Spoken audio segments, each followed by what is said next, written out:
Why does a 2D anime avatar feel more comfortable to be around than a real person on camera? Not more real necessarily, but more safe. Or like someone you could actually talk to. Because here's the thing, that feeling isn't just vibes. It's not nostalgia. It's not just anime girls are cute, though it could be part of it. That feeling has a neurobiological explanation. And once I show you what's actually happening in your brain when you watch a VTuber, you're going to look at this whole medium so differently. I've been digging through the research on this, genuinely going full librarian mode, and what I found is kind of wild. So grab your drink, get cozy, because we are going deep today. So let's start at the beginning with a concept called the superstimulus. The term was actually coined by the ethologist Nicholas Tinbergen back in the 1950s. He was studying animals and noticed something strange. Birds would abandon their own real eggs to try and sit on fake ones, as long as the fake ones were bigger, rounder, and more vibrantly colored, more egg-like than actual eggs. The birds' brains were essentially being tricked by something optimized to hit exactly the right triggers. Now here's where it gets interesting for us. The same thing, it happens in human brains with faces. When a VTuber's avatar widens its eyes, the rig can make those eyes go from normal to absolutely massive in a fraction of a second. When it blushes, the color spreads in a way that no human face actually does, and when it smiles, it hits every single marker your brain associates with warm, approachable, and safe, perfectly every time with no exceptions. This is a superstimulus. It's not imitating emotional expression, amplifying it past the point that any biological face ever could. But here's the part I really want you to hold on to. Why does it feel less stressful to watch than a human face? There's a structure in your brain called the amygdala. It's a threat detection system, and it's constantly scanning faces for signs of judgment, hostility, and discomfort. When you watch a real person on camera, your amygdala is running in the background, picking up on every micro-expression, every asymmetry, and every tiny flicker of emotion that might mean this person is annoyed with you or this person is performing. It's exhausting, even when you're just passively watching. But a stylized avatar, there's so little noise for the amygdala to parse. The face is clean, the signals are clear and consistent. It's like you know how a really well-organized library feels calmer than a messy room? The brain isn't spending energy trying to decode clutter, it's just relaxing and receiving. The result is what researchers describe as a more streamlined dopamine response. The watching feels frictionless, it feels easy, and because it feels easy, you keep coming back. Okay, so here's the part that I think is the most genuinely fascinating, and it's a little bit about the VTubers themselves, not just us as viewers. There's a psychological phenomenon called the Proteus Effect. It was named after the Greek god who could change his shape at will, and it was formally studied by researchers Nick Yee and Jeremy Ballinson at Stanford. The basic finding, the avatar you inhibit changes how you behave. People given taller avatars negotiated more confidently, while people given more attractive avatars were more socially outgoing. The avatar doesn't just represent you. It nudges you toward becoming a version of yourself that fits the avatar's identity. So when a VTuber puts on their model, when they become their character, something real is happening psychologically. The persona isn't a mask hiding who they are. For many VTubers, it's actually unlocking a version of themselves that feels more free, more expressive, and more coherent. You're seeing something more genuine in some ways than you'd get from a face cam. Now, from our side as viewers, this is where it gets really interesting, because there's a disconnect between the voice and the mask.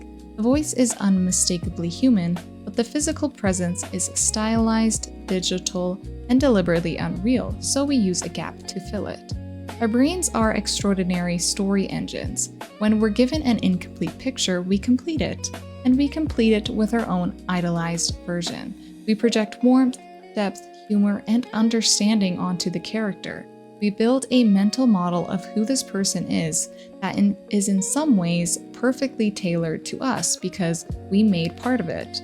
Then there's this, because the avatar has no physical flaws, no bad lighting days, no tired skin, or involuntary expressions that flash "I'm bored" for a half second. Your brain never forms those quick negative snap judgments that can derail rapport with a real person. Research on thin slicing, the brain's habit of making sweeping social judgments in milliseconds, tells us that we're constantly doing this with human faces. With an avatar, most of those triggers just don't fire. The path to "I like this" and "trust this person" is faster and cleaner. This is a part where I want to talk about something that I think a lot of us feel but don't always have the words for. When you watch a VTuber and when you're in their chat or a regular, there's a certain kind of intimacy there that feels different from watching a traditional YouTuber or streamer. It feels closer somehow, but also safer and less exposing. That's the digital veil at work, and it protects both sides. For the creator, the avatar creates that what psychologists call a layer of dissociation from the audience, in a healthy sense. They can be vulnerable, funny, weird, emotional, and the physical buffer means that it doesn't feel the same as standing in a room full of people and saying those things out loud. Avatar gives them permission to be more open, which paradoxically makes them more authentic. For us as viewers, the fact that the character is clearly not a real physical human being downs the social stakes. There's less of that anxious, "am I parasocial? Is this weird? Should I not care about this person?" noise in your head. The relationship is predefined as a character relationship, and that framing frees you just to enjoy it, to actually feel the connection without overanalyzing it. The traditional social hierarchies that keep us at arm's length from influencers, the beauty, the lifestyle, and the aspirational gap, they erode with VTubers. The avatar levels something.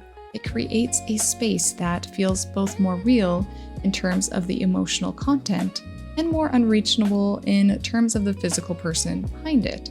And somehow that combination is deeply comfortable. There's also something I want to name about consistency. The avatar doesn't age. It doesn't change unless the VTuber decides to redesign it. In a digital landscape where everything is shifting constantly, algorithm changes, discourse cycles, creators burning out or pivoting, the avatar is a stable anchor. It's the same face, the same character every time you come back. There is something genuinely soothing to a brain that is drowning in novelty about something that is just reliably, persistently there. What this means socially is something we're already watching happen. People are choosing VTuber streams over traditional television, over Netflix, and over a lot of traditional parasocial relationships with celebrities, because this format delivers emotional engagement more efficiently. And I want to close on this thought because I think it's the real heart of it. The addiction isn't to the technology. It's not really about the live 2D rigs or the tracking software. It's about the fact that for maybe the first time, emotional communication between a creator and an audience has been distilled down to something close to pure signal. No bad lighting, no judgment noise, no physical distraction, just the voice and the character they built and the world they're inviting you into. The stylized mask isn't hiding anything. In a way, it's the most honest face some people have ever shown. And if that's what you're drawn to, that's what our brains are responding to, I don't think that says something sad about us. I think it says something really interesting about what we've always been looking for, which is a place of no judgment. Okay, I need to reorganize my bookshelves and think about this for a while, as one does. If you find this interesting, let me know in the comments what part hit different for you. I read everything. And if you want more deep dives into the psychology of digital spaces and why we are the way we are online, well, you know where to find me.